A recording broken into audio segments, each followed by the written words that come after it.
Hello, everybody. This is Michael Monroe, and you're on BackstageAxxess.com, where the real deal show begins. The real deal. I'm talking about Michael Monroe, the Sensory Overdrive CD. Check it out. Come down to the shows.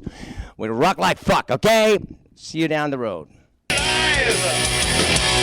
choices mine. Let's hear you guys go. Rock and roll. Yeah, make it loud. Rock and roll. Cool.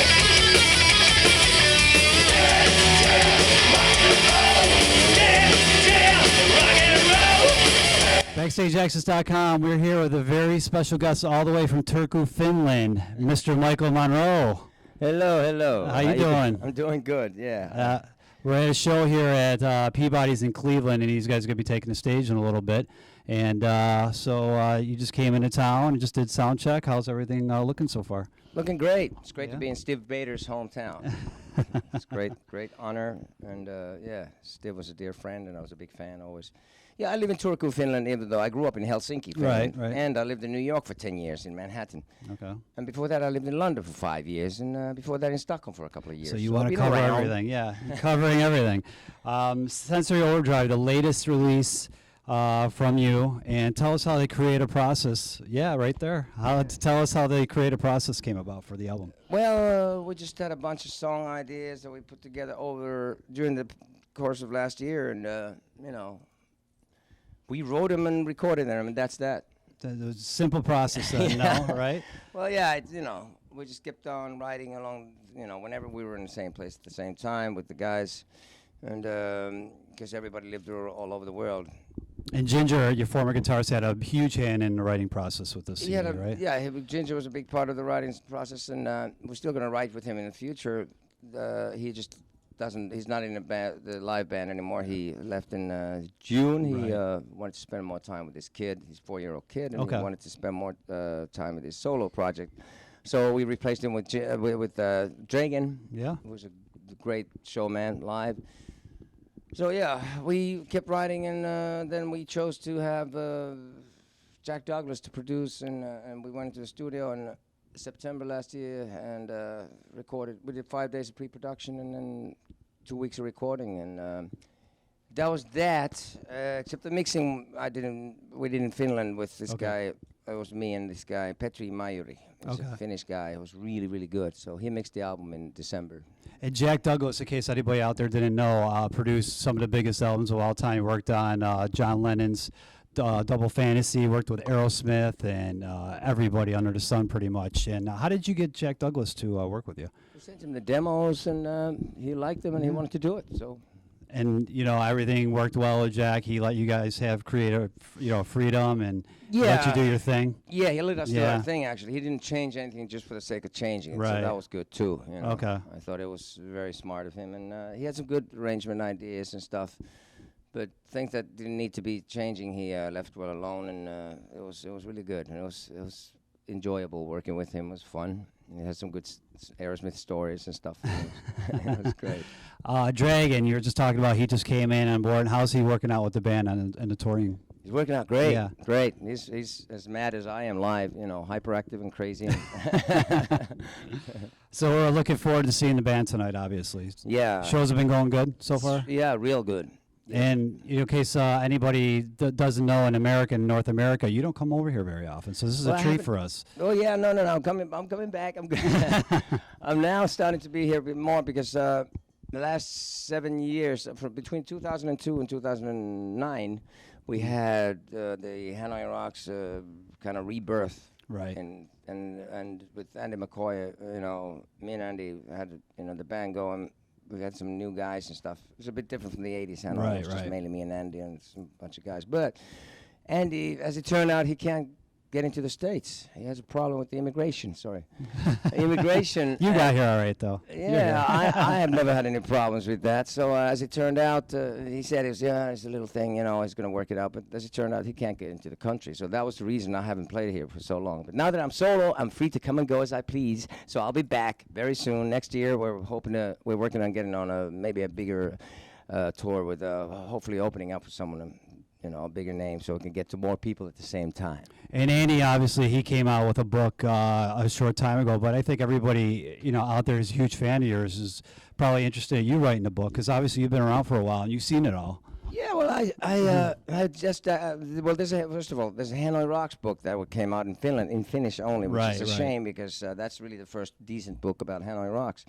And I just finished the autobiography before I left on this tour. Oh, okay. So you are coming out with a book then. Tell us about it. Yeah, the same guy who did the Hanoi book, he did it so well, and I never wanted to do a book, but then I thought, if I don't do it, someone else will do it, who doesn't know me at all and doesn't, really have the goods, and So your latest release, Sensory Overdrive, on Spine Farm label, is through Universal. They just obviously got released a short time ago.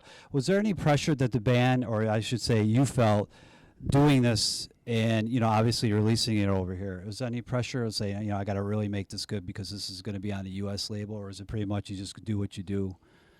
No, always. Now that I got my drink, my little coffee latte, whatever. Thank you. No, the pressure is always to make as good an album as possible. Right. I always want to make an all killers, no fillers type of album, and this very good quality. I think this came together really well. It did. And if you haven't picked it up since the Overdrive, you have to pick it up. Very, very cool. Thank you. And you guys released a live album about a year ago, but it wasn't, this is why I was asking, because it wasn't released here. Yeah. It was just in Japan and Europe. Yeah, we didn't have a deal then with Universal yet. Another Night in the Sun, is that going to be released anytime soon? I hope so. I don't know what the deal was with that. I should be more up on that stuff.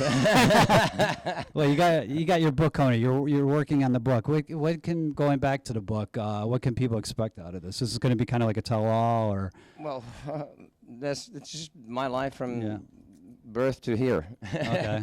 And so it's got I've always kept my private life pretty much to myself, and I don't like to I'm not into talking about personal stuff, but and this one I just basically, it's all the years solo. I mean, Hanoi Rocks, original Hanoi Rocks is chapter 2, right, and then it goes on my life from there on. The solo years, and there's some interesting. It's not your average stereotype rock and roll singer story. I mean, my story is quite different from most. I think people will be surprised, but I had to have it translated first, right, into English, so more people can enjoy it. But it turned out good, and a lot of good. I had a bunch of photos to follow the story. Pretty much everything covered. Okay. So it's a lot of pictures and stuff, and then 16 color pages. Two sections of color pages, and I think it'll be enjoyable for an interesting reading. At least it's done now, so I know that no one, whoever writes whatever in the future, when I'm not on this planet anymore, then I've said my side of the story. What can the fans expect the book? When? Yeah, when? And at least in North America. Well, hopefully soon. I can't promise that until I know for sure, but any deals out there, any offers, come to me. Okay. Talk to me, baby. That I like. From an outside perspective, obviously you've been living in Finland for a little bit, and you lived here. What's your perspective on the music business here in the States compared to over in Europe? Well, I think it's safe to say that music has no business in the music business anymore than it had 10 years ago. And right. Well, I mean, there's a lot of good bands, and there's not so good bands, and if you look for them, you can find them. A lot of famous bands. I like bands like Foo Fighters. They're really great, and I'm so glad they're so big. But I don't know what to say. I don't really know much about the state of music. I concentrate on my own, and things have changed. Of course, the internet and everything. Right.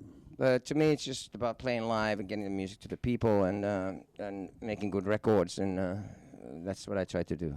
And you've had a long-standing relationship with the guys in Guns N' Roses, and they just got nominated for the Rock and Roll Hall of Fame. And congratulations. Yes, and if they do get inducted, is it something that you might want to come over here and share with them and hang out and party with them? Is that kind of a possibility?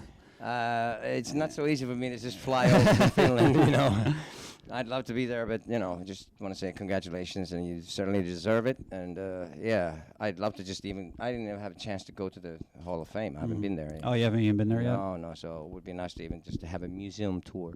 Okay. Well, maybe next time you're in town, and you can set that Definitely. up.